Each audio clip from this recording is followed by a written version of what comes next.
사랑하는 시흥동산교회 성도 여러분, 평안한 밤 보내셨나요? 먼저 말씀 한 구절 읽어드리겠습니다. 주의 말씀은 내 발의 등이요 빛이니이다. 시편 119편 89절 말씀. 제가 참 좋아하는 말씀입니다. 한 치 앞도 내다볼 수 없는 우리들에게 주님의 말씀이 빛이 되어주신다는 것이 얼마나 큰 위로가 되는지 모릅니다. 얼마 전부터 시동을 위한 메시지가 다시 시작이 되었고 또 100일 시동 성경 통독이 시작이 되었습니다. 그러고 보니 전부 말씀을 묵상하는 일이죠.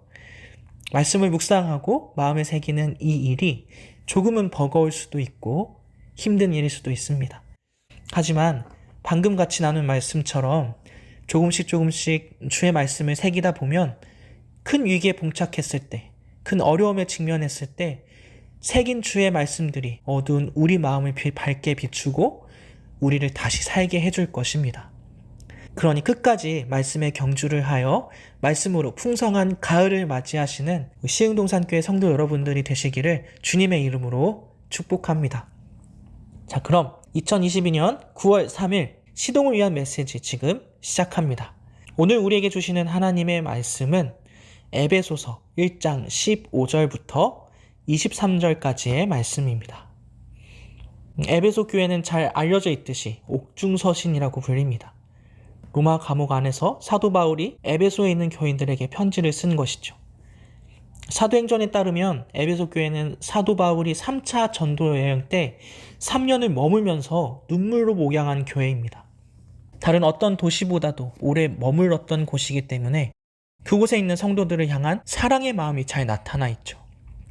에베소서 1장은 바울이 에베소 교인들에게 그들 자신이 그리스도 안에서 어떠한 신령한 복을 받았는지, 어떠한 사람이 되었는지를 설명해 주고 있습니다. 그리스도인이 된 것이 얼마나 감격스러운 일인지를 알려주고 있는 것이죠.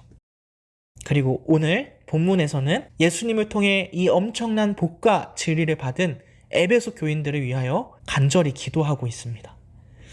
바울의 기도를 오늘 살펴볼 텐데 이 도구 기도를 통해 우리가 어떤 영적인 유익을 얻을 수 있을지 기대하시면서 말씀을 묵상하셨으면 좋겠습니다. 먼저 15절, 16절 말씀 함께 읽겠습니다. 이로 말미암아 주 예수 안에서 너희 믿음과 모든 성도를 향한 사랑을 나도 듣고 내가 기도할 때 기억하며 너희로 말미암아 감사하기를 그치지 아니하고. 바울은 먼저 감사로 시작하고 있습니다. 왜 바울은 감사했을까요? 지도자 바울이 감옥에 갇혔다는 소식을 접했으면서도 그 상황에 낙심하지 않고 믿음의 싸움을 끝까지 싸워내고 있는 성도들의 소식을 들었기 때문입니다. 옥중에 있는 바울에게 이 소식은 너무나 기쁜 소식이었을 것입니다. 지금도 에베소 성도들이 충분히 잘하고 있고 자랑스러웠겠지만 그러나 바울은 이대로 기도를 끝내지 않습니다. 더 나아가 성도들을 위해 간구합니다. 이어서 17절 말씀 함께 읽겠습니다. 우리 주 예수 그리스도의 하나님, 영광의 아버지께서 지혜와 계시의 영을 너희에게 주사 하나님을 알게 하시고. 바울은 가장 먼저 에베소 성도들이 하나님을 알게 되기를 간구했습니다. 그 당시 이들에게 필요한 기도 제목이 많이 있었을 것입니다. 그러나 바울은 가장 먼저 에베소 성도들이 하나님을 더욱 알게 되기를 원했고 간구했습니다. 주님을 아는 지식이 더욱 깊어지는 것, 이것이 성도들에게 가장 중요했기 때문입니다. 여기서 알게 하다의 의미를 원어로 살펴보면 헬라어 에피그노시스라는 단어가 쓰였는데요. 이 단어는 단순히 일반적인 지식을 쌓는 것을 말하지 않습니다. 구원을 받은 사람이 성령의 역사로 말미암아 체험적으로, 관계적으로 예수 그리스도를 알아가는 것을 의미합니다. 인격적으로 예수님을 더욱 알아가는 것을 말하는 것이죠. 바울이 이렇게 감옥에서 고생하는 이유, 목숨도 아끼지 않고 이렇게 믿음의 싸움을 하는 이유가 누구 때문이죠? 바로 주님 때문입니다. 바울은 주님을 인격적으로 알아가는 것이 얼마나 큰 기쁨이고 영광인지, 얼마나 큰 소망이 되는지를 알고 있었습니다. 그렇기에 바울은 주님을 알아가는 것에 너무나 목말라 했고 에베소 성도들도 지금에 만족하여 머무르지 않고 주님을 더욱 알아가기를 원했습니다. 하지만 주님을 알아가는 것은 결코 쉬운 일이 아닙니다. 세상의 지식과 지혜로는 절대로 알 수가 없습니다. 오직 주님께서 직접 계시해 주신 하나님의 말씀을 통해서만, 그리고 그 말씀을 깨닫는 지혜를 주셔야만 알 수가 있습니다. 이것은 우리에게도 마찬가지겠죠? 그렇기에 주님을 알아가길 원하는 우리들은 매일 바울과 같이 간구해야 합니다. 하나님의 말씀을 깨닫는 지혜를 주셔서 이 말씀을 통해 오늘도 주님을 더욱 알아갈 수 있기를 간구해야 합니다. 이것이 우리의 평생의 기도 제목이 되어야 할 줄 믿습니다. 이어서 18절 말씀 다 함께 읽겠습니다. 너희 마음의 눈을 밝히사 그의 부르심의 소망이 무엇이며 성도 안에서 그 기업의 영광의 풍성함이 무엇이며. 이어서 바울은 부르심의 소망이 무엇인지 알게 해달라고 간구합니다. 우리는 거룩한 성도로 부름받은 사람들입니다. 단순히 잘 먹고 잘 사는 것이 목표가 아니라 삶의 터전에서 하나님을 영화롭게 하고 하나님의 나라를 이루어가며 살아야 합니다. 그렇기 때문에 나를 왜 이 어두운 때에 하나님의 자녀로 부르셨는지, 이 땅에 보내신 이유가 무엇인지, 나는 무엇을 위해 살아야 하는지 매일 간구해야 합니다. 이것 또한 평생 동안 계속 간구해야 할 우리의 기도 제목입니다. 그리고 바울은 성도 안에서 그 기업의 영광의 풍성함이 무엇인지 알게 해달라고 간구하고 있습니다. 우리는 세상의 영광이 아닌 하늘의 영광을 바라보며 살아가는 사람들이죠. 그렇기에 우리는 이 땅의 삶이 전부인 것인 양 살아가는 것이 아니라 장차 이르게 될 영광을 늘 생각해야 합니다. 사람들에게 인정받는 것, 돈 많이 버는 것, 명예, 쾌락이 우리가 중요하게 여겨야 할 가치가 아닙니다. 세상의 풍성함이 아닌 하늘의 영광의 풍성함이 우리의 삶의 목적이 되어야 합니다. 바울은 빌립보서에서 이렇게 고백하죠. 내 주 예수 그리스도를 아는 지식이 가장 고상함이라. 그리고 바로 그 전에 고백하기를 세상의 영광을 배설물로 여긴다고 했습니다. 세상에서 받을 수 있는 영광을 배설물로 보려고 노력한다는 게 아닙니다. 실제로 이 세상의 영광이 배설물과 같다는 것입니다. 아니, 어떻게 이렇게 고백할 수 있을까요? 하늘의 영광의 가치를 아는 자만이 이렇게 고백할 수 있습니다. 바울은 에베소 성도들이 하늘의 영광의 가치를 깨닫고 하늘의 영광을 바라보며 살아가게 되기를 간절히 소망하고 간구했습니다. 우리도 또한 하늘의 영광을 바라보며 살아야 합니다. 우리가 바울과 같이 고백할 수 있기 위해선 우리의 어두운 마음을 밝혀달라고 간구해야 합니다. 이 세상과 바꿀 수 없는 하늘의 영광을 볼 수 있는 눈을 주셔서 하늘의 영광을 쫓아 살아가는 거룩한 성도가 될 수 있기를 매일 간구해야 할 줄 믿습니다. 이어서 19절 말씀 다 같이 읽겠습니다.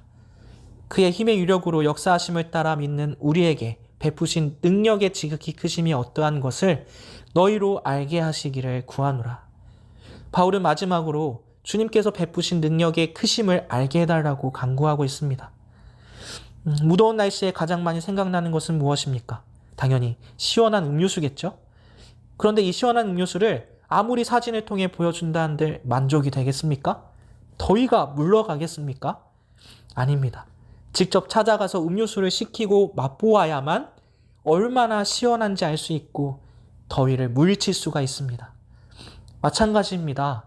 삶에서 직면하는 어려움과 아픔들을 믿음으로 담대히 이겨내기 위해선 주님이 주신 거룩한 능력을 실제로 깨닫고 맛보아야 합니다. 이 못된 습관과 싸울 수 있는 능력, 죄와 싸워 이겨낼 수 있는 능력, 죄와 타협하지 않을 수 있는 능력, 사랑할 수 없는 사람들을 사랑하기 위한 능력, 이처럼 믿음으로 담대히 살아가기 위해서는 하늘로부터 주어지는 거룩한 능력을 매일 깨닫고 경험해야 합니다. 자, 그렇다면 주님께서 주시는 능력은 어떠한 능력입니까? 우리 20절, 21절 말씀을 읽겠습니다. 그의 능력이 그리스도 안에서 역사하사 죽은 자들 가운데서 다시 살리시고 하늘에서 자기의 오른편에 앉히사 모든 통치와 권세와 능력과 주권과 이 세상뿐 아니라 오는 세상에 일컫는 모든 이름 위에 뛰어나게 하시고. 주님이 베푸시는 능력은 하나님의 아들 예수님을 죽음에서 살리신 능력입니다. 죽음을 이기는 능력입니다. 세상의 모든 권세를 이길 강한 능력이며 모든 어려움을 넉넉히 이겨낼 수 있는 능력입니다. 바울은 에베소 성도들이 이 능력을 깨닫게 되기를 간절히 간구했습니다. 환난과 핍박 속에서도 주의 능력을 힘입어 담대히 전진하는 강한 군사가 되기를 소망했습니다. 우리도 또한 이 주님의 능력으로 매일을 살아가는 사람들입니다. 믿으십니까? 부디 내 부족하고 연약한 모습을 보며 낙심하지 않고 오늘도 주님이 주신 하늘의 능력으로 담대히 살아가시는 성도 여러분들 되시기를 소망합니다. 오늘 말씀을 마무리하면서 바울이 에베소 성도들에게 보내는 간절한 편지를 읽어나가며 저는 제 삶 속에 언제 간절한 편지를 받아봤을까 생각해 보았습니다. 그러다 보니 가장 먼저 군대 훈련소 시절이 생각이 나더라고요. 한밤중에 군대 훈련소에서 어머니께서 써주신 인터넷 편지를 읽다가 눈물을 흘린 적이 여러 번 있었습니다. 그렇게 긴 글이 아니었거든요. 잘 해낼 거야. 화이팅! 기도할게. 이렇게 응원이 담긴 짧은 문구였음에도 얼마나 눈물이 흐르는지. 낯설고 의지할 것 하나 없는 군대에서 참 많은 위로가 되더라고요. 그 당시 이 바울의 기도를 읽고 듣는 에베소 성도들도 눈물을 흘리며 많은 위로를 받았을 것입니다. 사랑하는 성도 여러분, 오늘 하루가 다 지나가기 전에 내 사랑하는 사람에게 작은 기도의 편지 하나 보내는 것 어떠신가요? 한 사람이라도 괜찮습니다. 분명 그 작은 기도의 편지가 큰 위로의 선물이 될 줄 믿습니다. 나뿐만 아니라 사랑하는 이들을 위해 간구하며 살아가시는 성도 여러분들이 되기를 주님의 이름으로 축복합니다. 그러면 다 함께 기도하고 마치겠습니다. 사랑하는 주님, 오늘도 말씀으로 하루를 시작할 수 있게 해주시니 감사드립니다. 오늘 살펴본 바울의 간구의 내용처럼 오늘 하루도 주님을 더욱 알게 해주시고 부르심의 소망이 무엇인지 깨닫게 하시며 그 기업의 영광의 풍성함이 어떠한지 알게 해주시옵소서. 그리고 주님의 거룩한 능력을 바로 깨달아 담대히 살아갈 수 있도록 인도해 주시옵고 사랑하는 이들을 위해 간구하는 오늘이 되게 하옵소서. 감사드리며 이 모든 말씀 예수님의 이름으로 기도드립니다. 아멘.